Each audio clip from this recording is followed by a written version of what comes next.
Come gather around.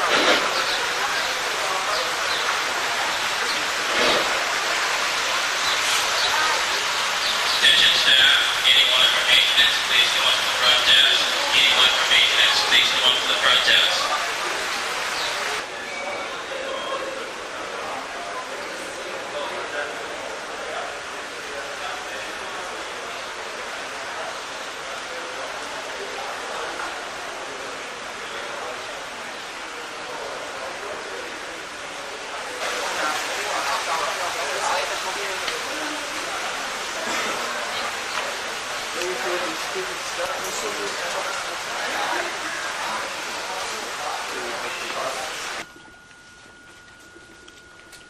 Good morning, ladies and gentlemen. Morning. Well, great. I got a group that's alive this morning. Usually they're about half asleep. Ma'am, there's 2 seats right here in front, so please find yourself a seat. The reason I say that about being alive, not too long back, we had a lady who must have been asleep when she walked out of the theater because she walked into the water outside. So please watch. Oh, somebody got it, didn't they? Anyway, please watch your step at all times while you're on this tour, because there are a lot of places where that you can get yourself hurt very badly. While you're on the boat, you must remain seated at all times. Again, this is for your safety. And I kind of remind you on that because we got a 14-foot shark out there that I think is looking for something to eat. My name is Gene Lauterbach. Ma'am, you need to find a seat. There's a seat right back there, so please sit there. My name is Gene Lauterbach. I'm a volunteer here at the USS Arizona Memorial. I am not a survivor of Pearl Harbor, however, since I came into the Navy in March 1942 in Dallas, Texas. August 1989, I retired from the United States Navy after 47 years. 27 years as a military man, 20 years as a civilian. I had the pleasure in 1943 of putting 2 aircraft carriers in commission, that being the USS Yorktown and the USS Hornet. I went aboard both these aircraft carriers in a dive bombing squadron and was flying off of both of the ships. I went with the USS Hornet into the war zone, passing through Pearl Harbor in March of 1944. July 1945, I came back through Pearl Harbor, a total of 16 months in the war zone, and during that time I never stepped foot on land. USS Hornet was involved in every naval operation in the Pacific during that period of time. The film that you're going to see here this morning will be naming various places within the Pacific where battles were being fought. I was at each and every one of those battles with the exception of Midway Island. The very last of the film, you see an aircraft carrier in the Philippine Sea that is repelling an attack on it. That is the USS Hornet. December the 7th, 1941, some 200 miles north of here, there were 183 aircraft that were launched toward this island. Approximately 30 minutes later, there was another 170. Each of those aircraft had a specific target somewhere here on the island, and of the first group, 49 of them had targets within the Pearl Harbor area, and when they arrived down here, it created us a problem, other than the fact that the war had just begun. The problem was that some 200 miles west of here, one of our own aircraft carriers had launched all of their aircraft to land at Ford Island at 8 o'clock in the morning. The attack began at 7:55. We had B-17s coming in from the mainland. None of our aircraft had any ammunition on them, so therefore they were defenseless. But the old adage in a wartime situation is you shoot first and ask questions later on. Consequently, we shot down a number of our own aircraft that morning.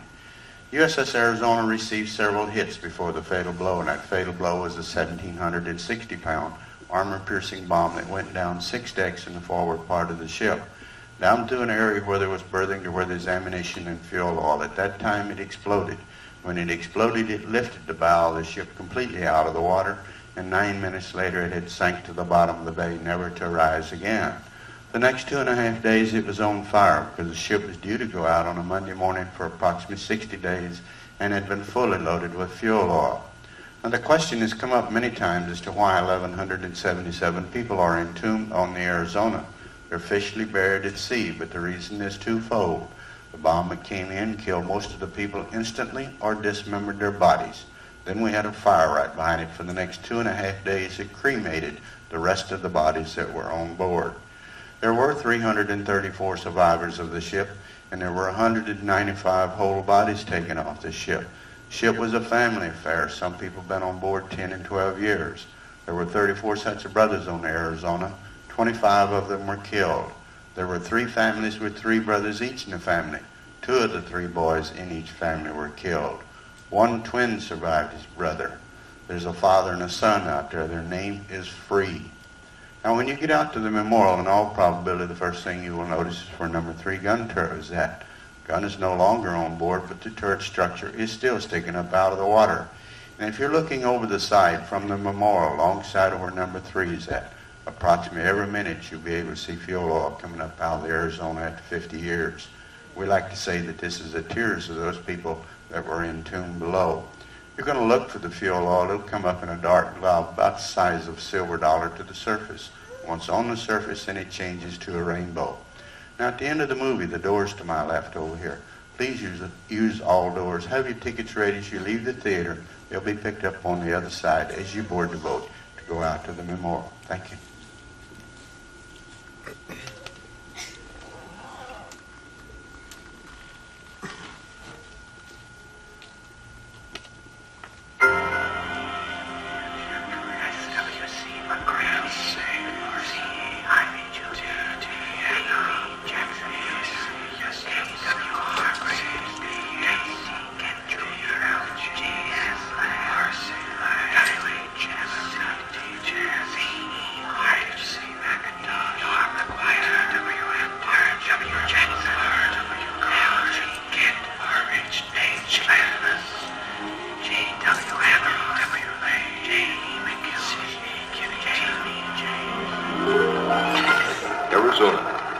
Named after the 48th state of the United States of America.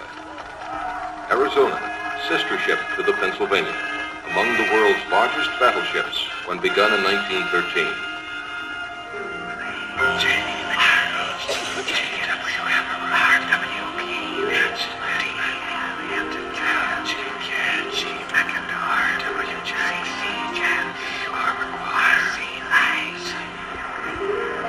December 1918. Honor escort, rendezvous with transport George Washington with President Woodrow Wilson aboard, en route to the Paris Peace Conference.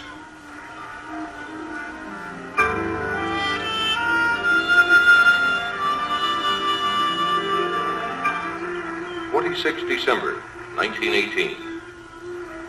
Arrival New York with 238 homeward bound World War I veterans aboard ship. Personnel to join Victory Parade.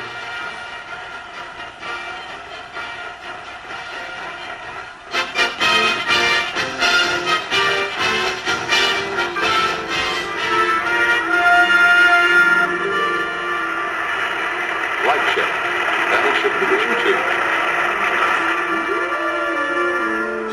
Flagship, Battleship Division 3. Flagship, Battleship Division 4. 8 July, 1941. Assigned Pearl Harbor. Flagship, Battleship Division 1. Captain Van Valkenburg commanding. Rear Admiral Kidd embarked.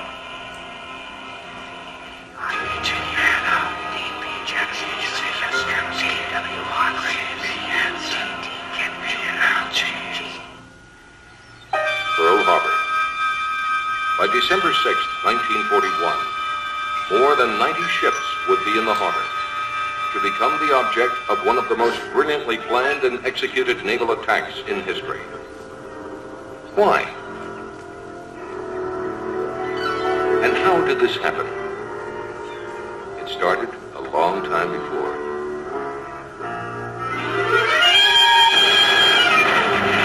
The Japanese Army had occupied Manchuria in 1931, invaded North China in 1937, and moved into Indochina in 1940. Hitler's armies swept through Europe with world domination the goal. Japan joined Germany and Italy in a treaty. Diplomatic relations were breaking down. Yet the U.S. did prepare in some ways. Congress provided for replacement of obsolete Navy ships.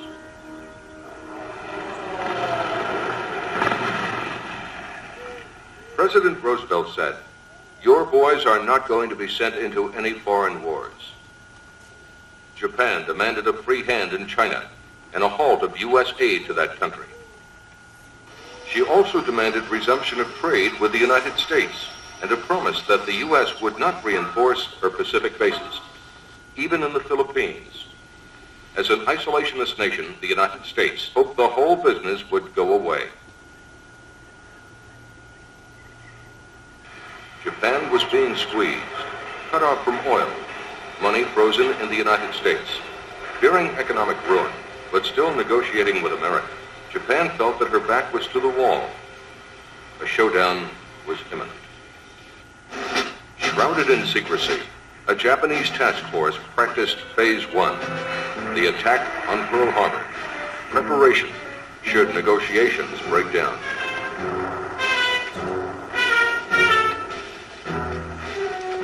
Emperor Hirohito, the Japanese sovereign.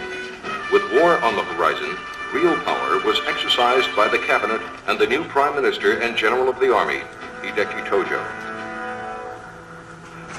The commander-in-chief of the combined Japanese fleet was the brilliant strategist Admiral Isoroku Yamamoto.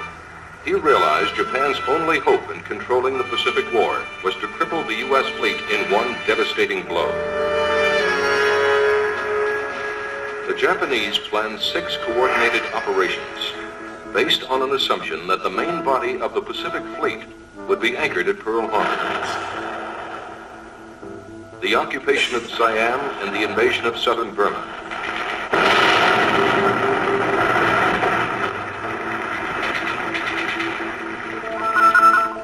Invasion of Malaya, British Borneo,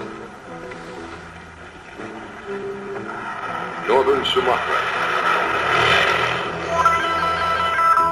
occupation of Dutch Borneo, the Celebes, and Buena Timor, and the invasion of Java. Attack and prepare to invade the Philippines.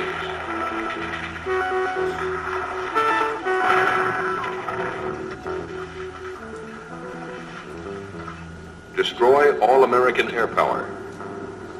Attacks on Guam and Wake to sever American communications.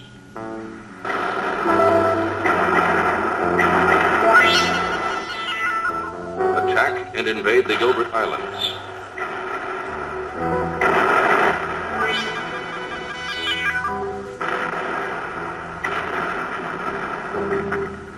Invade Singapore and eliminate this British outpost.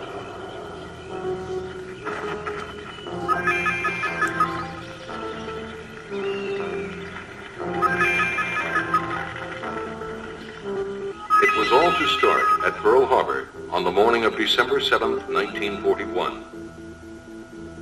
Pearl Harbor, a Navy coaling station in the 19th century. By 1941, one of the most important bases in the Pacific, with a shipyard, a submarine base, and an air station. Since 1940, home port for the Pacific Fleet, a move aimed at deterring Japanese expansion. It would be Sunday, and the American fleet would normally be in harbor.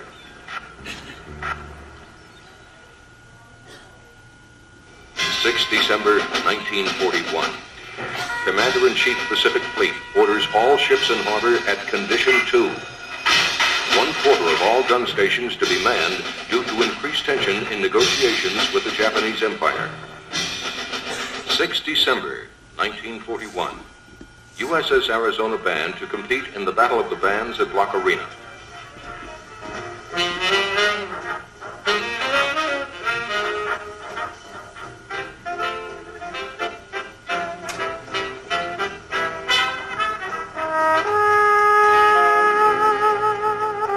December 1941. 11 hours away from a day that will live in infamy.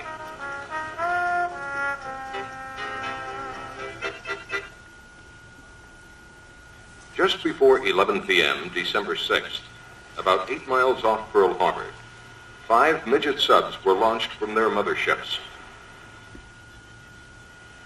Those on the decks could see Waikiki Beach. Across the water came faint sounds of music. The midgets were to steal into the channel, lie in wait off Battleship Row until the air attack started, then surface and launch their twin torpedoes.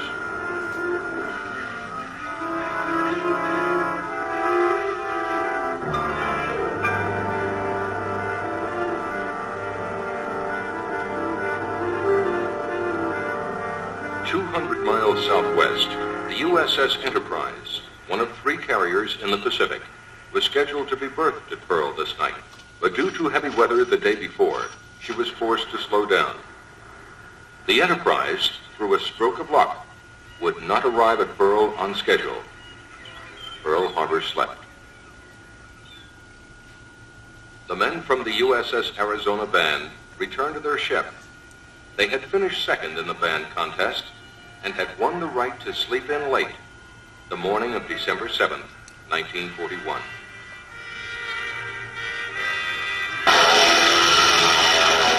A float plane was launched from the cruiser Chikuma. It flew directly over Pearl Harbor. A message in simple code was sent to the task force. Enemy's fleet in Pearl Harbor.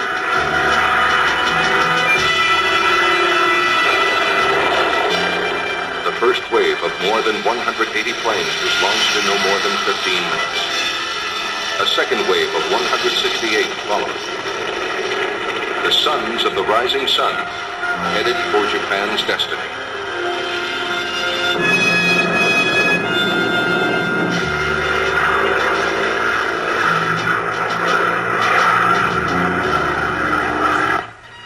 At sea, just outside Pearl Harbor, the destroyer Ward attacked a midget submarine.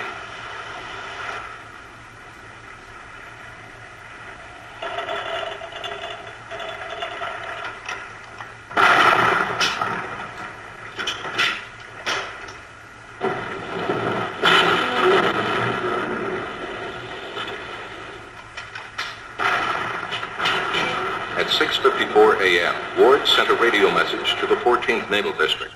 We have attacked, fired upon, and dropped depth charges upon sub operating in defensive sea area. At approximately the same time, an Army private picked up approaching planes on his radar, but they were thought to be a flight of B-17s from the mainland.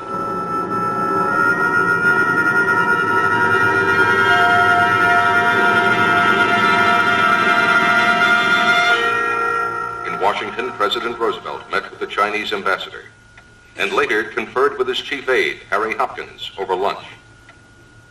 Secretary of State Cordell Hull was waiting for Japanese Ambassador Nomura to present Japan's latest demands. Unknown to the Japanese, the U.S. had broken their high-level code. Hull and President Roosevelt had already read the entire message. It was unacceptable. It meant war. But when and where? Foreign Minister Shigenori Togo had just delivered a private message from President Roosevelt to the Emperor. The message was one seeking lasting peace between the two nations.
a.m., the attack was over.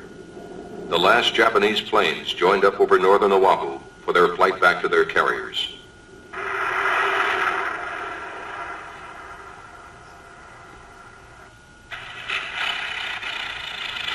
They had won the most smashing victory ever achieved at the start of a war. In less than 2 hours, the Japanese sank 4 battleships, 1 mine layer, and 1 target ship. Damaged to varying degrees were 4 battleships, 3 cruisers, 3 destroyers, and 2 other ships.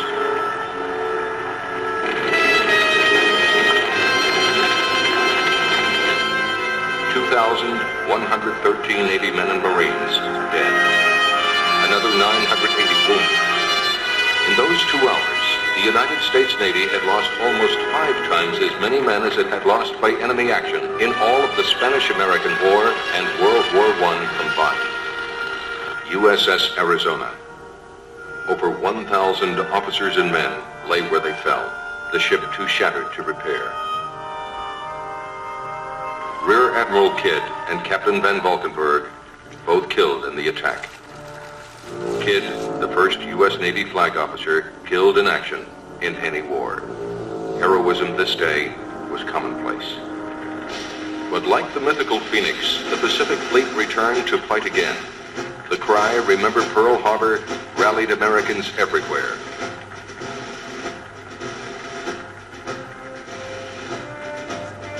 Hundreds of civilian technicians, machinists, welders, mechanics, and engineers working with Navy personnel began a 24-hour around-the-clock operation of salvage and repair. It will stand forever as one of the greatest achievements in maritime history.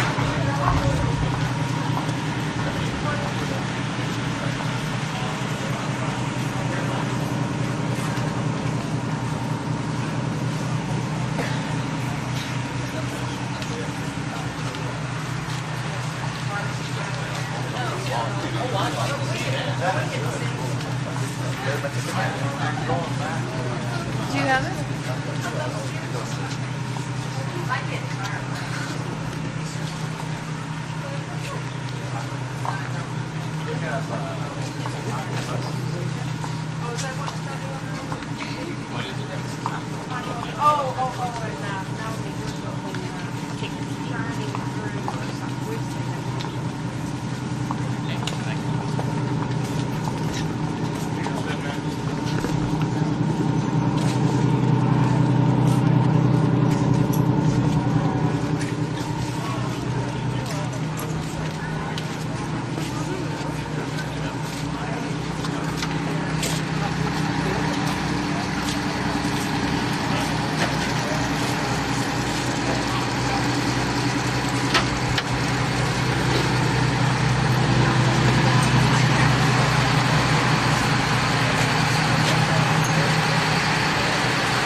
Yes, in the United States Navy, the National Park Service. But before we get our tour underway, there are a few rules and regulations provided with you. First, the most important one is there's no standing on our trip across the harbor. And secondly, there's no eating, drinking, or smoking on the boat or on the memorial itself. You may take your pictures from a sitting position. Your cooperation is appreciated. Thank you. After I track your attention out to your left, you notice that long white pier. That's Pearl Harbor's refueling pier, and it's one of the largest. And it's capable of fueling up to 4 naval vessels. And to give you an idea how large an aircraft carrier is, we're almost extend the whole length of that pier. And that pier is 1,334 feet long. Now we may take you back to the morning of December 7, 1941. There were approximately 100 ships in the harbor that day. Those 100 ships, 18 of them were badly damaged, and 3 never saw action again. The first of those 3 ships was the USS Oklahoma. The ship was capsized in the harbor and was later sold to mainland scrap firm in 1943. And the USS Utah. It's a decommissioned target ship that's located on the backside of Ford Island. It has a small memorial for the 58 men entombed within the ship's hull. And the USS Arizona. It is the only remaining battleship on Battleship Road today. And what actually hit and sunk the USS Arizona was a 1,760-pound Palmer Pearson delayed action bomb.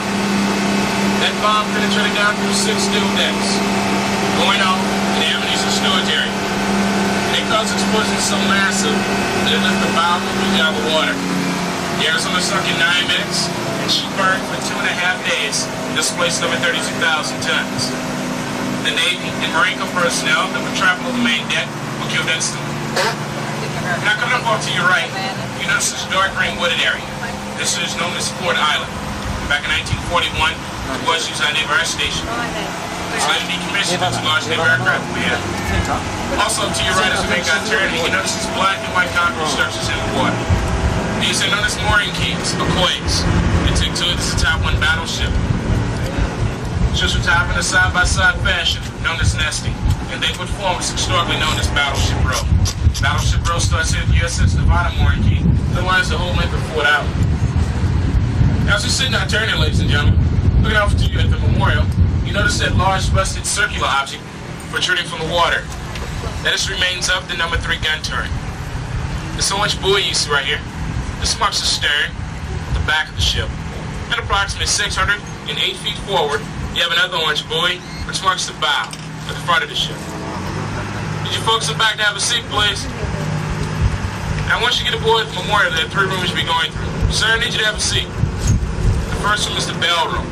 It has 1 of the 2 bells that were salvaged off the USS Arizona. The second room is the viewing room. It has 21 large cutout windows. 7 on each side, 7 at the top. Those stanchions in the middle represents the Marines that were standing at a symbolic parade rest for the men entombed below. And the last room that you'll be going through is the shrine room. It has a marble wall, the 1,177 men names up there. You may notice on that wall that some of those names are alike. There were 23 sets of brothers in 1 father and son combination aboard the Arizona when she went down. And also down in the water, you may still see some oil coming afloat after 50 years. The day before the Arizona went down, she refueled about 1.5 million gallons of oil and leaks out an average about 2.5 to 3 gallons a day. Sir, in the back, I need you to have a seat, please. Thank you. Now, ladies and gentlemen, this marks into your tour. I'd like everyone to please remain seated till the boat is properly docked and you are given permission to disembark. Please proceed directly inside the memorial. You will be able to take all your outside photography on the way out.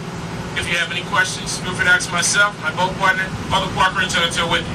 So on behalf of the United States Navy National Park Service, I'd like to wish you a warm Hawaiian aloha and thank you very much for paying your respects to the men of the Arizona. Have a nice day.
clothing ship. They have mechanics. Pharmacists. Doctors. There's a pharmacist up there, Wainwright.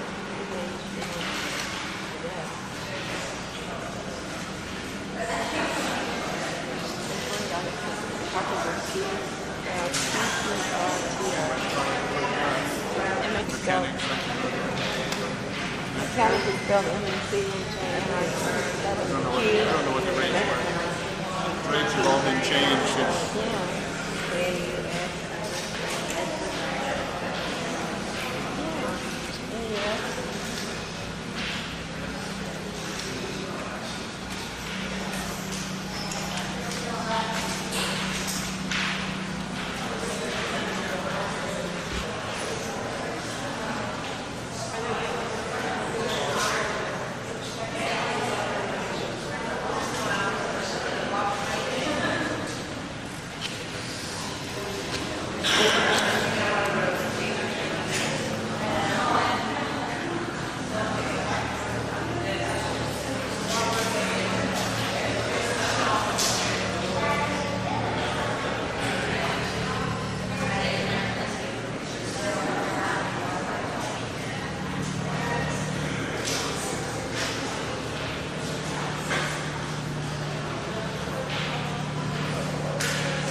Go over there, honey.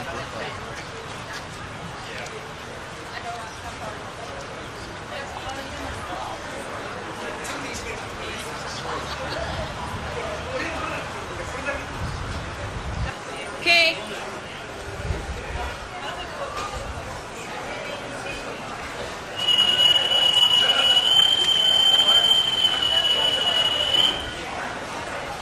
For those of you with ticket number 7, please proceed to the theater. As a reminder, no eating, drinking, or smoking is permitted in the theater, on the boat, or on the memorial. Please watch your step in all areas of the program. Once again, those of you with ticket number 7, please proceed to the theater.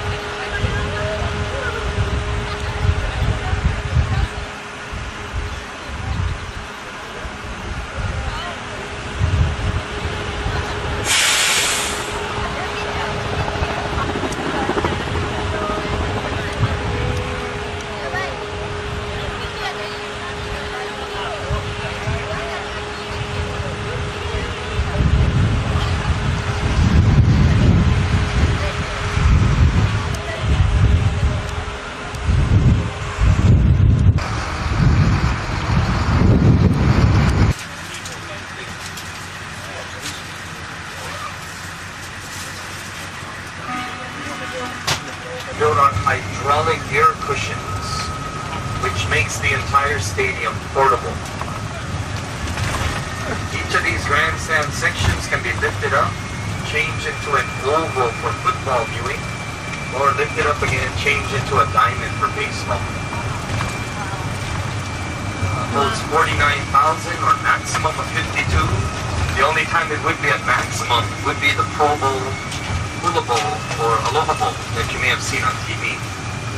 Saturday, Sunday, after the sacrificial days, the first settlers moved in and the grounds were turned over to the National Guard to be attacked.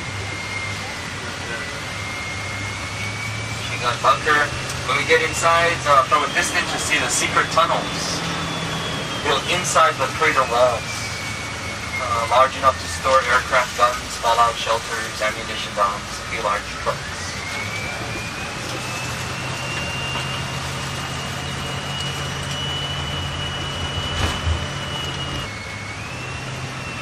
City right there, Honolulu.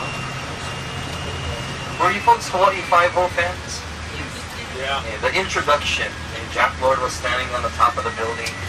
Airplane flew over you. The school of dance was shaping it. And you saw a girl running down the beach, and then they showed a rock goddess statue that they zoomed in on her face with close-up segment shots. Her name is Columbia, Lady of Peace. Where they took her picture. See how the buses are just, you know, up along the hillside there? Along the side? Vertical burial. Stand-up burials. Stand-up. Yeah. Up here. See up there?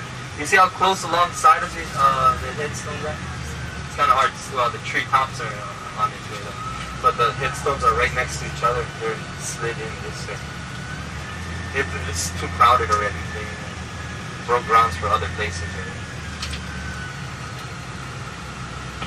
Okay, get your cameras ready. Again, we can move, but once we stop, we get a ticket.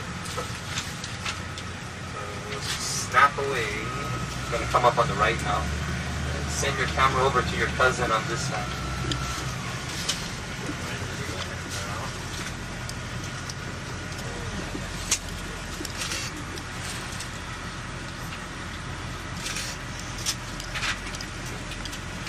Also, Ernie Pyle, Ellison, Onizuka is where the big bus is slowing down to. Again, as long as the wheel's turning, they don't bother us. They don't want anybody stopping in here. This one section here is of the 442nd Infantry, the Nisei. Yeah, Japanese Americans went into the European theater. They became the most highly decorated regimental combat unit of their time. Daniel Inouye, he was part of the 442nd. Here's Ernie Pyle and Ellison Onizuka right here. Yeah, it's kind of hard to, yeah, you'd have to, we don't have the headstones stand up, that's why it's all flat. Yeah, you see the secret tunnels in the walls? You see that? Yeah.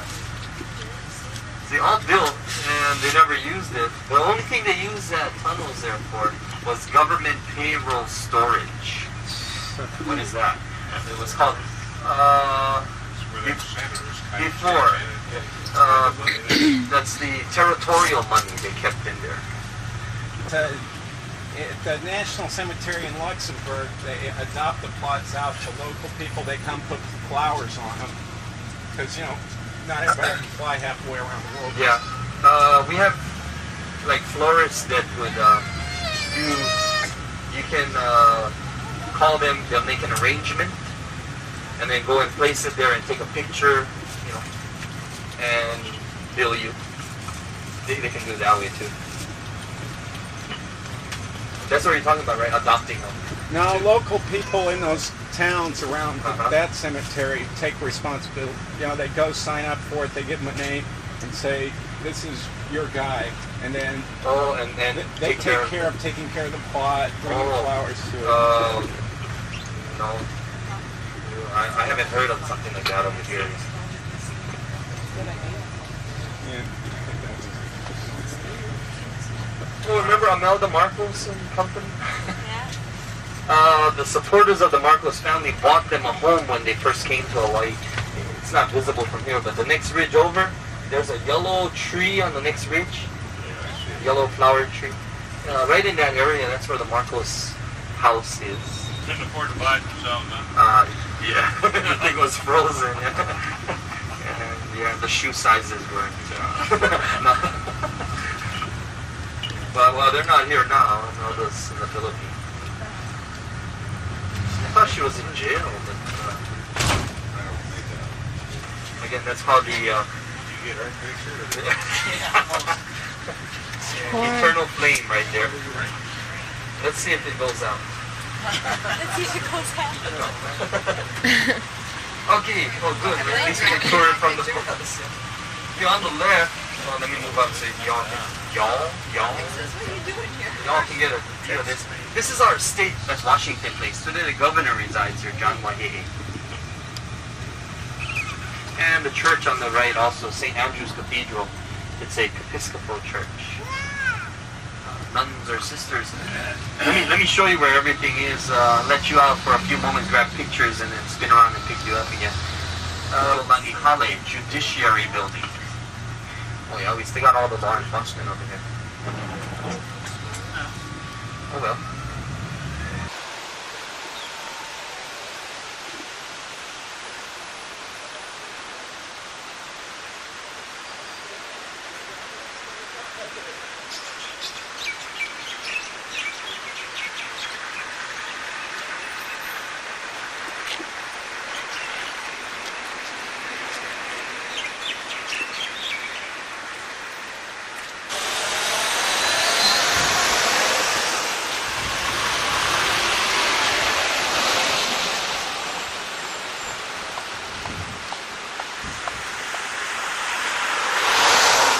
They were all momona. Okay, that was like a big water bed up there. Hey, let me out. I gotta go rule the island. Had more beef than a herd. There's the king. The king.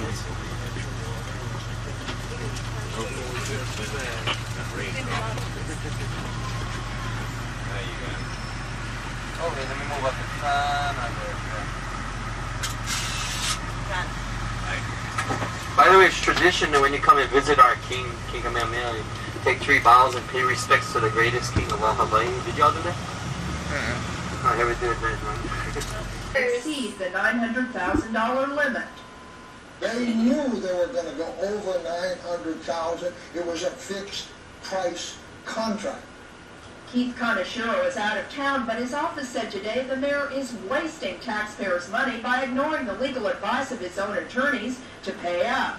And that the audit does not discuss a conspiracy because the prosecutor's office was never involved in one. Fossey also pushed today for a public hearing on the audit of the prosecutor. Council members Andy Mirikitani and Donna Mercado Kim have also urged the council chair to do this.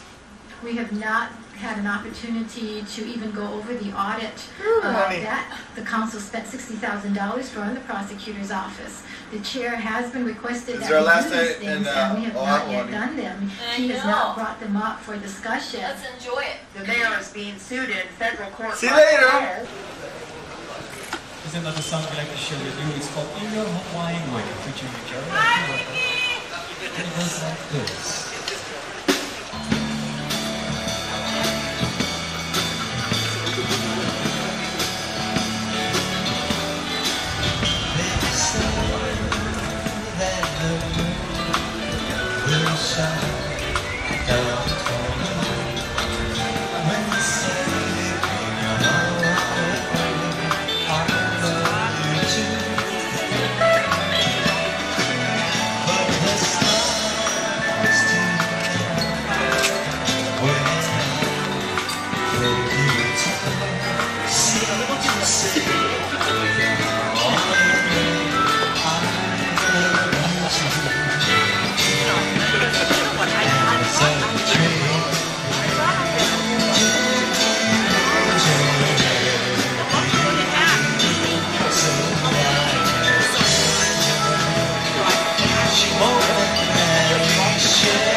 Yeah, it's out of battery.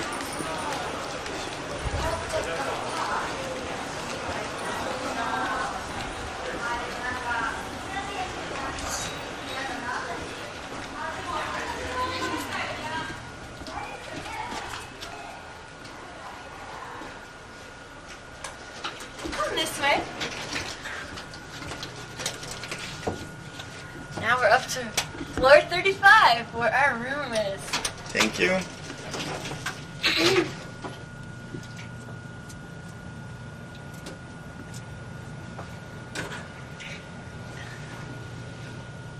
As we ascend in a very modern elevator. Thank you. And we are at our room. Thank you. Say bye, honey. Bye. Wave. Bye.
thing on the Lahaina side, a couple little.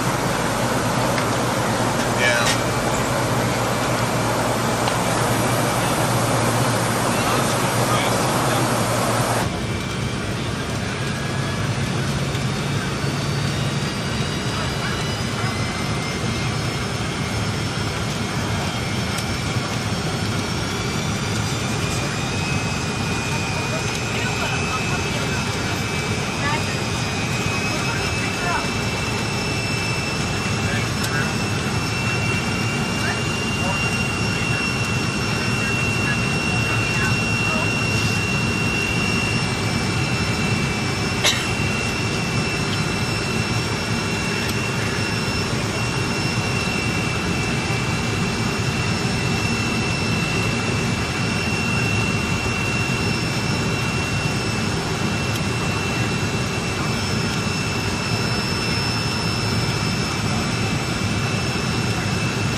I got stuff back. I got 3 little things. Yeah.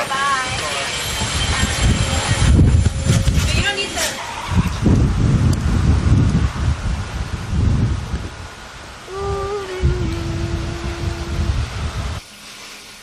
Welcome to Maui. Woo! Look at this beautiful king-size bed.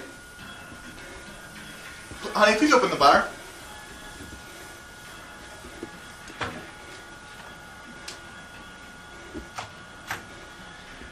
A little refrigerator. Thank you, honey. You're welcome. Upgrades from Honolulu. Our beautiful view.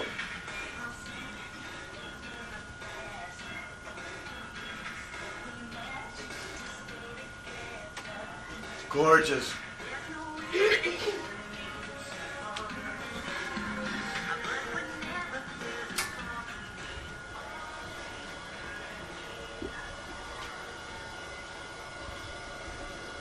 Hair dryer.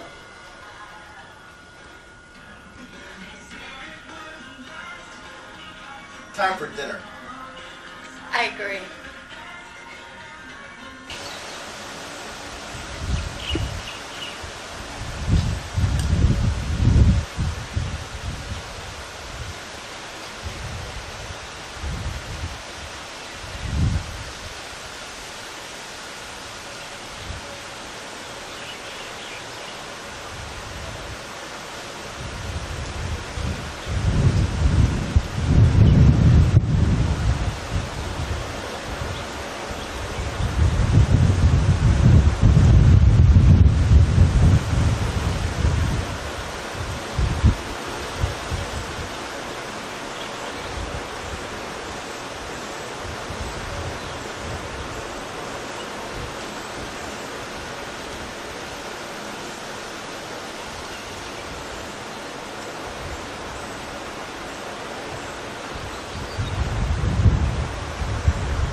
want to go? Okay. All right. See if you go over here.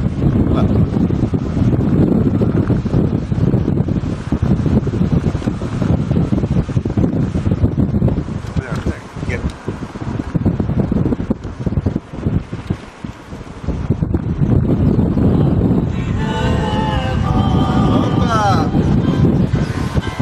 Okay, that's enough. Thanks, honey. Got it? Huh? Front.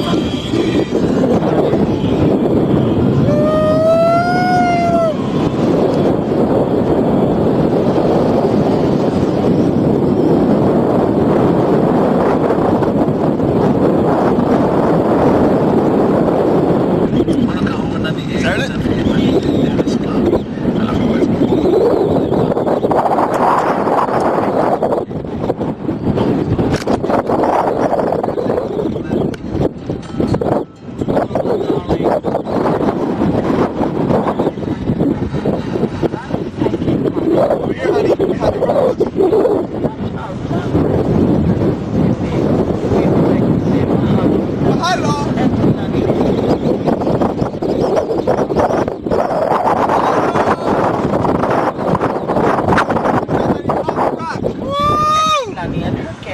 And enjoy some of the best pancakes you can. Hit me, honey. A great way is with the old-fashioned buttermilk. Whoa. In front of us.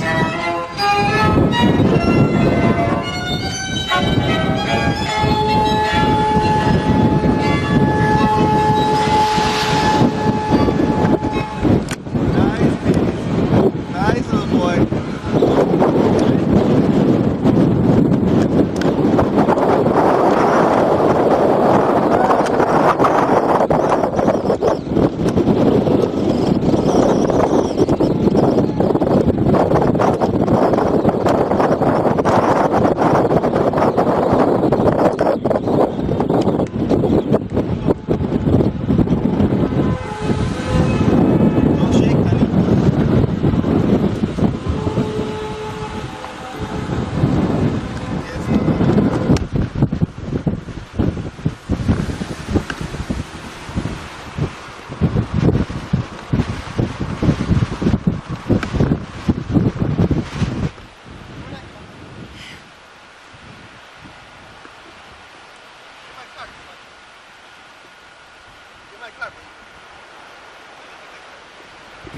I will in a second.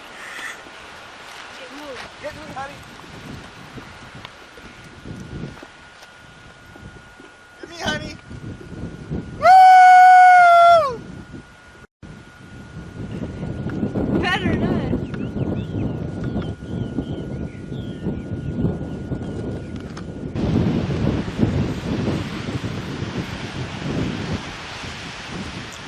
Welcome to Maui.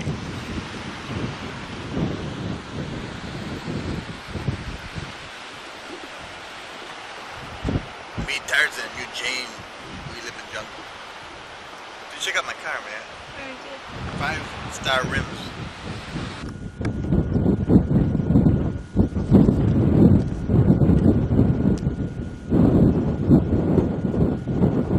I gotta move it up, honey. Get less.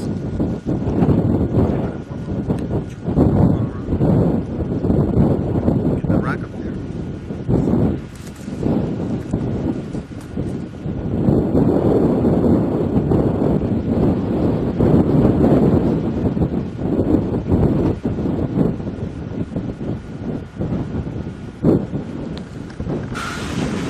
Car behind us. Samata.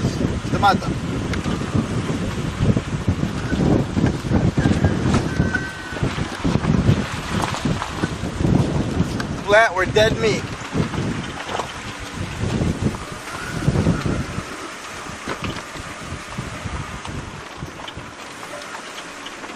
Get in front of me, honey. Get everything. I got this. Whoa.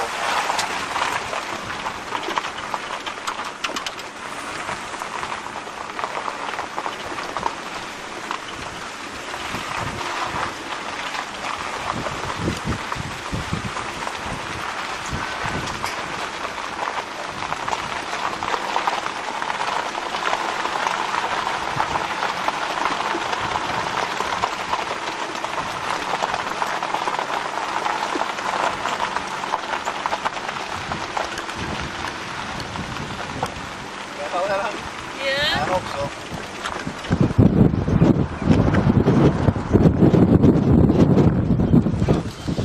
Are you kidding me?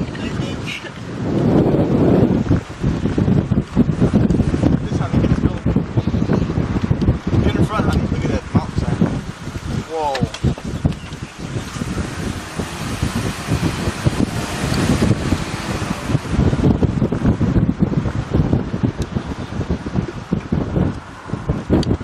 Go on the right.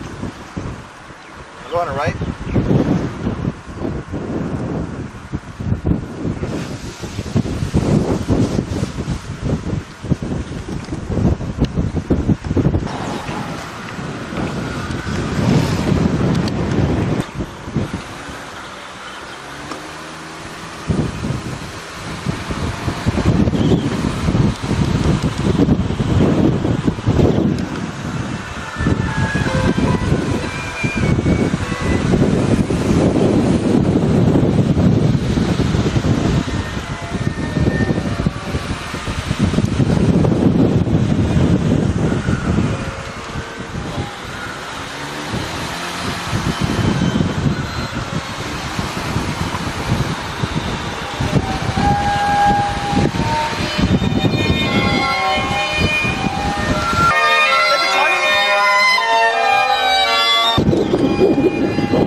Stand by, we turn off.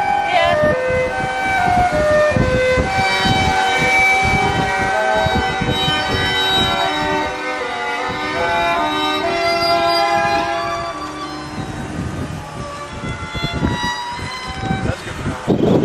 Holy cow.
Make this turn, that turn.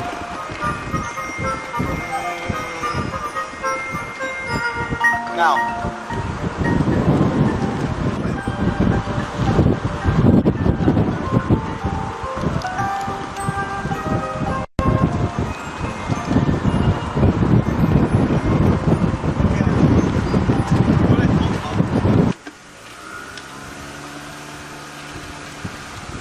That's all right.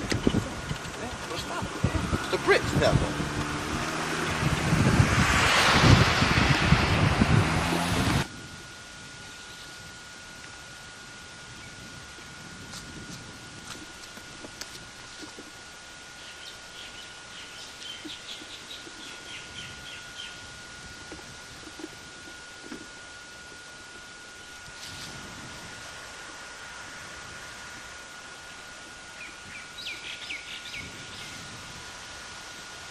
Hello, honey. Bye-bye.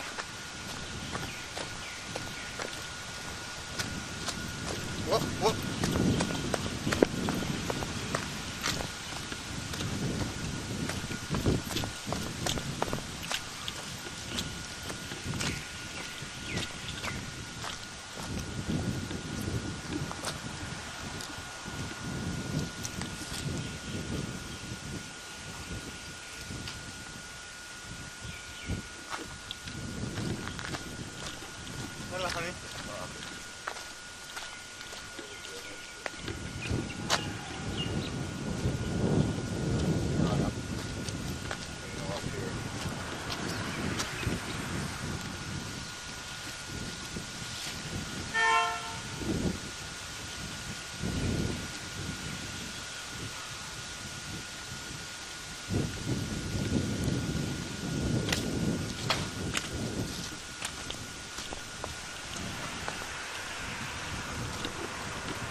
Honey.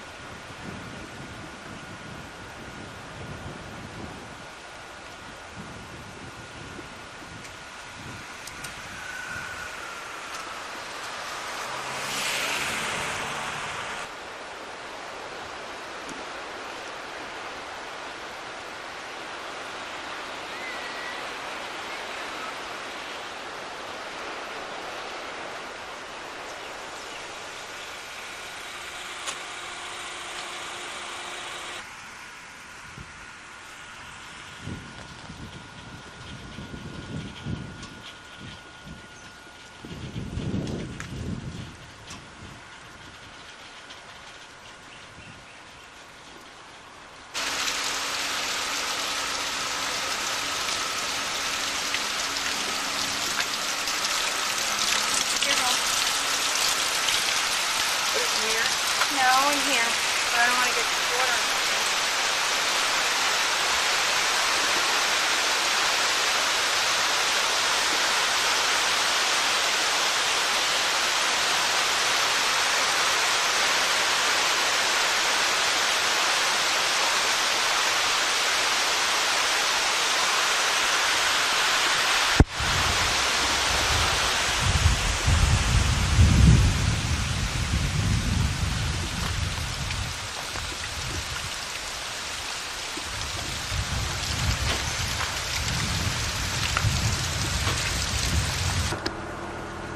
Honey, get down, get down, get down, get down, get down, get down, get down. Get the horse, right side, honey. The horse, quick, quick. Go, right, go. Hi, horsey.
And kiss it? Yeah. Get the rock here, honey. Isn't it beautiful?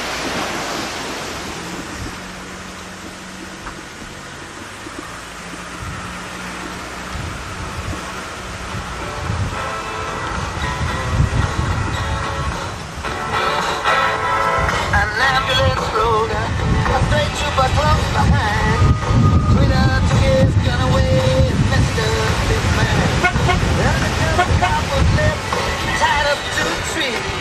There's a souvenir stand by the old abandoned factory.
Honey.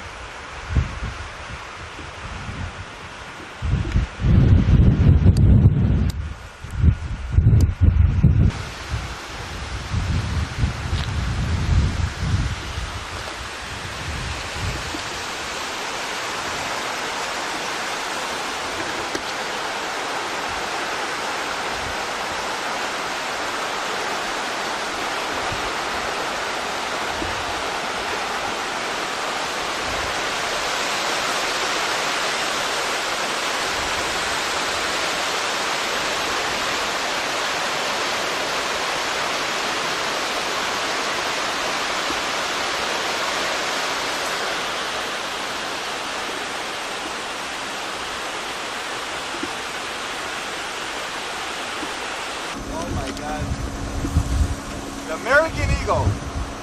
Largest roller coaster.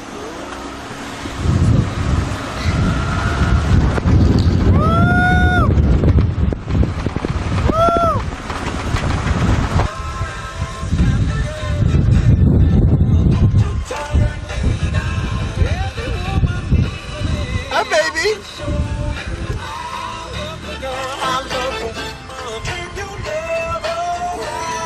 Oh, the little baby was milking.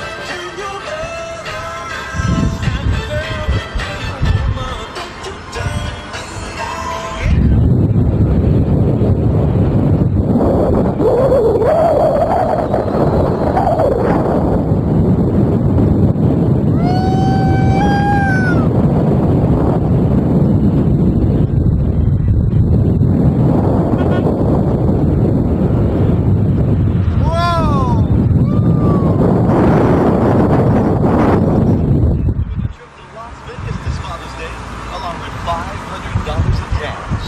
We're 93.9 Kailua FM, KLUA Kailua Kona, serving west of Maui.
We're gonna go over the bridge.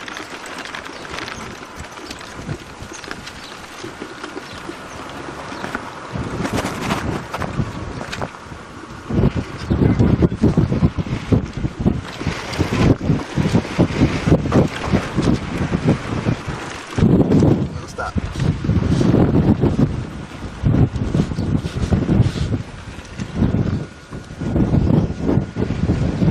Okay.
above the clouds, honey.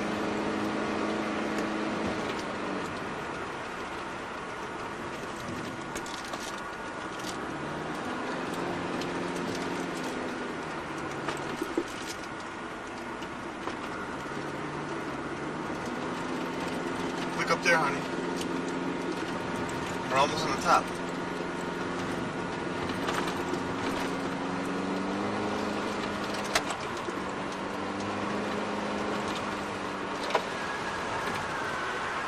We're way above the clouds. It's cold outside.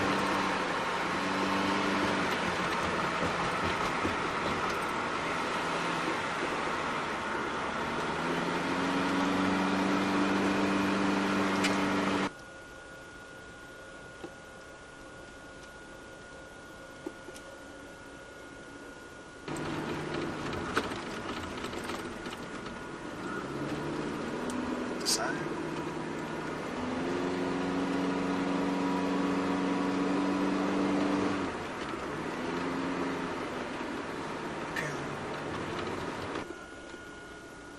Look at it by the sunlight, now you're not going to see it.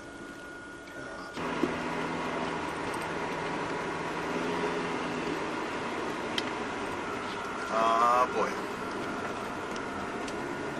We're almost at the top.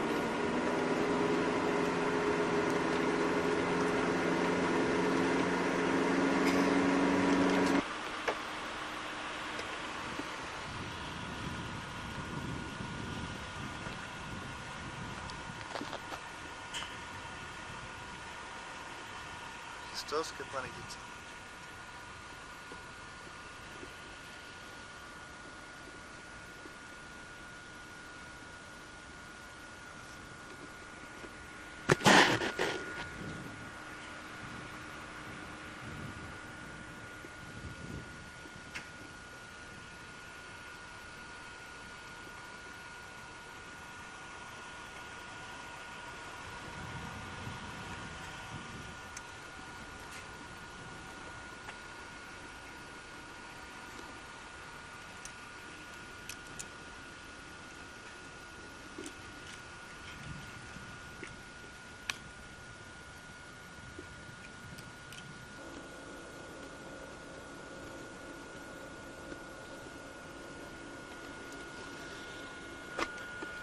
Two more miles, babes.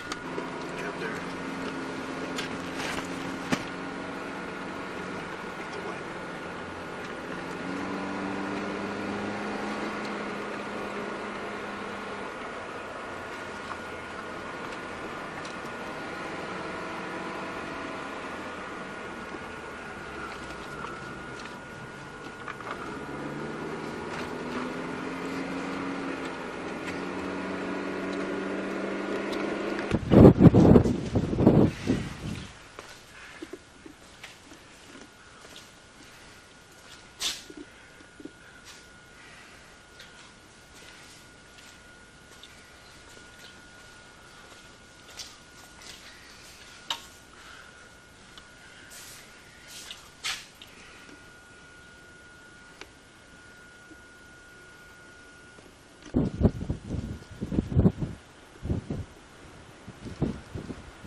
hold your mouthpiece down, okay? It won't make any bubbles. You hold it up and nice to inhale with the regulator first.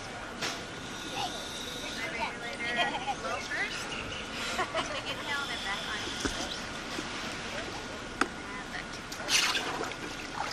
If you want door, that you let me get the regulators in the mouth. If they speak, and just go ahead and stick your mask in the water. It might come up just a bit. And practice your breathing. Notice when it comes in as fast as you can so that you get more pressure on your next part of it. Excellent.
Trying to break coconut good.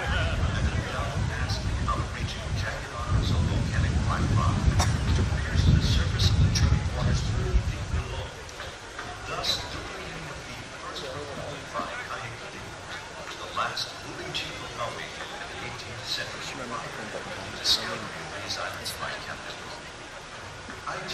Geikie, whose name means Man of Thunder, was leader of a fierce company of warriors, as he was only on the right side of the face and body. Geiki's reputation as a great warrior chief was enhanced by his skill in the ancient and popular alliance for Lilikama, leaping feet first. Honey, get the mosquitoes off me. Get the mosquitoes off me, I said. We now stand aiming as the most impressive wheels. These were awesome, not so much because of the height of Black Rock, but because Black Rock, Kitaha, as the Hawaiians call it, was considered to be